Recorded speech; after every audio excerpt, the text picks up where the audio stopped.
ఆంధ్రప్రదేశ్లో కూటమి ప్రభుత్వం కొలువుదీరిన తర్వాత కొన్ని కార్పొరేట్ సంస్థలు పెట్టుబడులు పెట్టేందుకు ఆంధ్రప్రదేశ్కి క్యూ కడుతూ ఉన్నాయి. బీపీసీఎల్ సంస్థ కూడా ఆంధ్రప్రదేశ్లో 50,000 కోట్ల రూపాయలతో ఒక భారీ ప్రాజెక్ట్ని ప్రారంభించబోతోంది. అధిక పెట్టుబడులని బీపీసీఎల్ సంస్థ ఆంధ్రప్రదేశ్లో పెట్టేందుకు సిద్ధమైంది అంటూ ఒక వార్త ఇప్పుడు సోషల్ మీడియా వేదికగా చక్కర్లు కొడుతున్న నేపథ్యంలో ఈ అంశం మీద మనం విశ్లేషణ చేసుకునే ప్రయత్నం చేద్దాం. ప్రస్తుతం మనతో పాటు ఉన్నారు ప్రముఖ రాజకీయ విశ్లేషకులు, ప్రముఖ సీనియర్ జర్నలిస్ట్ దుర్గా వడ్లమణి గారు. వారితో మాట్లాడదాం. దుర్గా, నమస్తే. ఆంధ్రప్రదేశ్లో కొత్త ప్రభుత్వం ఏర్పాటు తర్వాత కొన్ని కార్పొరేట్ సంస్థలు ఆంధ్రప్రదేశ్లో పెట్టుబడులు పెట్టేందుకు క్యూ కడుతూ ఉన్నాయి. వాళ్ళలో ఒకటి బీపీసీఎల్ సంస్థ కూడా ఆంధ్రప్రదేశ్లో 50,000 కోట్ల రూపాయల పెట్టుబడి పెట్టేందుకు సిద్ధమైందని, ఒక భారీ ప్రాజెక్టుకి శ్రీకారం చుట్టబోతోంది అంటూ ఒక వార్త సోషల్ మీడియాలో చక్కర్లు కొడుతుంది. మెయిన్ స్ట్రీమ్లో కూడా వస్తూ ఉంది. ఏంటి దీని మీద మీ విశ్లేషణ? అంటే చూసారా, చంద్రబాబు నాయుడు గారు ముఖ్యమంత్రిగా ప్రమాణ స్వీకారం చేశారు అనగానే అంటే సంస్థలు రావడం మొదలైంది. ఇది చాలా శుభసూచకం కదండి రాష్ట్రానికి. ఉన్న సంస్థల్ని పంపించేశారు గత ప్రభుత్వం వాళ్ళు, ముఖ్యంగా జగన్మోహన్ రెడ్డి గారు. అటు కియా కావచ్చు, ఇటు అమర్ రాజా బ్యాటరీస్ కావచ్చు. అయితే దీనికి భిన్నంగా మనకి ఈరోజు పరిస్థితి కనిపిస్తుంది. ఒక్క రోజులోనే మనకి ఒక సంస్థ, అది కూడా 50,000 కోట్లు పెట్టుబడి పెట్టడానికి భారత్ పెట్రోలియం కార్పొరేషన్ లిమిటెడ్ ఏదైతే ఉందో అది వస్తుంది అంటే మనందరం కూడా సంతోషించాలి. ఎందుకంటే ఒక సంస్థ వస్తే మనకు తెలుసు, ఒక పరిశ్రమ వస్తే ఎంతమందికి ఉద్యోగాలు వస్తాయో. నాట్ ఓన్లీ ఉద్యోగాలండి, ఆ ఉద్యోగాల వల్ల చుట్టూ ఇళ్ళు వస్తాయి, తర్వాత మనకి అంటే నిర్మాణ రంగం పెరుగుతుంది, వాళ్ళకు ఉపాధి దొరుకుతుంది. ఇట్లా ఒక్కొక్కటి అట్లా వాటిని చుట్టుముట్టి చాలా ఉంటాయి కదా. సో ఎంతో మందికి ఉపాధి దొరుకుతుంది. ముఖ్యంగా ఇప్పుడు మనకి శ్రీకాకుళం కొన్ని ప్రాంతాల నుంచి ఎక్కువ మంది హైదరాబాదు ఇతర ప్రాంతాలకి ఈ నిర్మాణ రంగానికి వచ్చేస్తున్నారు ఉపాధి కూలీల కింద. సో వాళ్ళందరూ కూడా ఎక్కడికి వెళ్లకుండా అమరావతి చుట్టుపక్కలే ఉండటానికి ఒక అవకాశం దొరుకుతుంది. లేదు, ఇప్పుడు వాళ్ళు 2 ప్రాంతాలు వాళ్ళకి చూపించారట భారత్ పెట్రోలియం కార్పొరేషన్ వాళ్ళకి, మన ప్రభుత్వం ఏదైతే ఉందో ప్రభుత్వం తరఫున.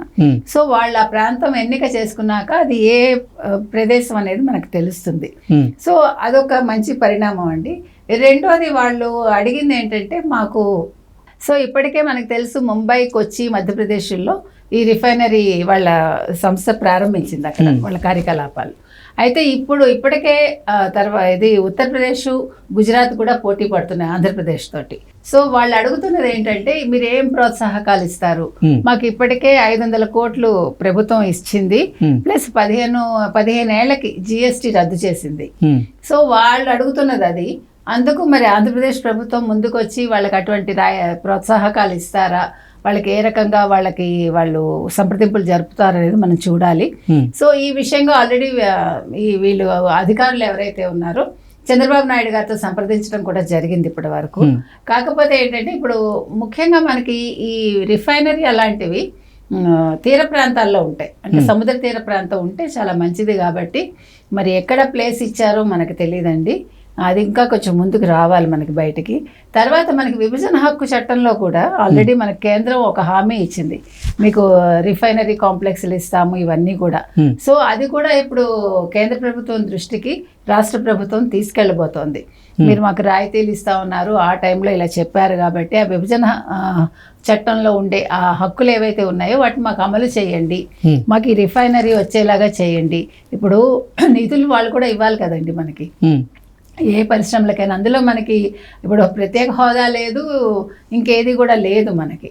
కాబట్టి ఇప్పుడు కేంద్రం చాలా ఎక్కువగా దృష్టి పెట్టాలి. ఇంకొకటి ఏంటంటే, ఇప్పుడు కేంద్రం మనకి ఎందుకు చేయాలి అనే దానికి మన దగ్గర 18 మంది ఎంపీలు ఉన్నారు, తెలుగుదేశం కావచ్చు, జనసేన కావచ్చు. సో ఇప్పుడు వాళ్ళు ముందుగా మాట్లాడుకొని మరి ఏం మాట్లాడారో మనకు తెలియదు. చంద్రబాబు నాయుడు గారు కావచ్చు, పవన్ కళ్యాణ్ గారు కావచ్చు, రాష్ట్ర ప్రయోజనాల కోసం ముందుగా మాట్లాడి ఉంటారు. కాబట్టి ఆల్రెడీ మన 5,000 కోట్ల ఎంతో చిల్లర మనకి నిధులు ఇచ్చారు వాళ్ళు. సో ఇప్పుడు మనం పరిశ్రమలు పెట్టాలన్నా, లేదు ఇంకొక పని చేయాలన్నా మనకి నిధులు కావాలి, ఇన్ఫ్రాస్ట్రక్చర్ డెవలప్ చేయాలంటే. సో వాటితో కూడా అంటే ఆ రకంగా కూడా వీళ్ళు కేంద్ర ప్రభుత్వంతో సంప్రదింపులు జరిపే అవకాశం ఉందండి.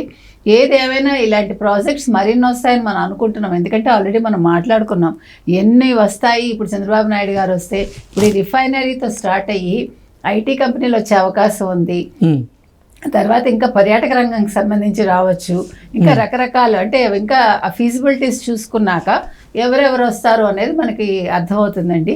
ఏది ఏమైనా ఇది ఒక శుభ సూచకం. అంటే యువత ఉపాధి లేదు, మాకు ఉద్యోగాలు లేవు అని వాళ్ళు ఏదైతే ఆశించి చంద్రబాబు నాయుడు గారికి ఓటు వేశారో అందుకు తగ్గట్టుగానే మొదటి రోజు అవగానే ఈ రకంగా అంటే ఇంకా అసలు ఆంధ్రప్రదేశ్లో కొత్త ప్రభుత్వం కొలువుదీరి 5 రోజులు కూడా కానప్పటికీ 50,000 కోట్ల రూపాయలకు సంబంధించిన ప్రాజెక్టు ఆంధ్రప్రదేశ్కి రావడం అనేది అందరికీ అదొక శుభసూచకంగా భావిస్తూ ఉన్నారు. రానున్న రోజుల్లో ఆంధ్రప్రదేశ్ మరింత అభివృద్ధి పదంలో నడవాలి అంటే ఇటువంటి ఎన్నో కార్పొరేట్ కంపెనీలు కూడా ఆంధ్రప్రదేశ్కి రావాల్సిన అవసరం ఉంది అంటూ కూడా కొంతమంది డిమాండ్ కూడా చేస్తున్నటువంటి పరిస్థితి ఉంది. సో చంద్రబాబు నాయుడు గారి లక్ష్యం ఇటువంటి మరెన్నో కార్పొరేట్ కంపెనీలను కూడా ఆంధ్రప్రదేశ్కి రానున్న రోజుల్లో తీసుకురాబోతున్నారా అంటే ఏం చెప్తారు? మనం ఆల్రెడీ చూసామండి, మొన్న మనకి ఇదేమంటే ప్రమాణ స్వీకారోత్సవానికి విదిన్ నో టైం మనకి వేరే కాన్సులేట్ జనరల్స్ వాళ్ళు వచ్చారంటే వేరే కంట్రీస్ నుంచి, అది ఇదేంటి సింగపూర్ కావచ్చు, మలేషియా కావచ్చు, తర్వాత ఆమ్స్టర్డామ్ నుంచి కూడా వచ్చారు. అంటే వీళ్ళందరూ ఎందుకు వచ్చారండి? పిలవగానే ఆంధ్రప్రదేశ్కి వచ్చారు అంటేనే వాళ్ళు ఒక లాభదృష్టి లేకుండా రారు. కాబట్టి మనకి ఇప్పుడు అమరావతి డెవలప్మెంట్ చాలా ఉంది, దానికి సింగపూర్ సంస్థలతో మనకి చాలా అవసరం ఉంటుంది. ఎందుకంటే ఆయన ఒక సింగపూర్ లాగా చేస్తా అన్నారు గతంలో.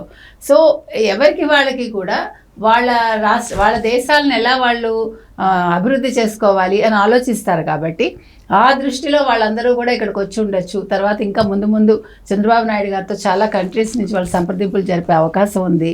దానివల్ల మరిన్ని పరిశ్రమలు రావచ్చు, మరిన్ని పెట్టుబడులు రావచ్చు. అంటే విదిన్ నో టైం అమరావతి కనీసం ఒక 2 సంవత్సరాల్లో కొద్దో గొప్ప అమరావతి ఒక రూపుదిద్దుకుంటుందని మనం భావించవచ్చండి. తర్వాత యువతకి ఉపాధి కూడా దొరకచ్చు. నిన్న కూడా కొంతమంది విద్యార్థినులు వాళ్ళు చంద్రబాబు నాయుడు గారిని కలవటం జరిగింది, ఆయన ముఖ్యమంత్రి సీటు అధిరోహించినప్పుడు. అప్పుడు వాళ్ళు కూడా అదే అడిగారు, మేము హైదరాబాద్ వెళ్లకుండా మాకు ఇక్కడే అన్ని ఉపాధులు అన్ని శిక్షణలు ఇక్కడ ఇప్పించండి సార్ అని అడిగారు. అది మంచి పరిణామం కదండి. అంటే ఇంత చిన్న పిల్లలకి అంత అవగాహన ఉంది, వాళ్ళు ఆ రకంగా అడిగారు అంటే చంద్రబాబు నాయుడు గారు కొద్దో గొప్ప సక్సెస్ అయినట్టే ఆయన విధానంలో. అంటే ఆయన ఆలోచనని ఆ పిల్లలు అందుకున్నారు. సో మనం అది మెచ్చుకోవాలి.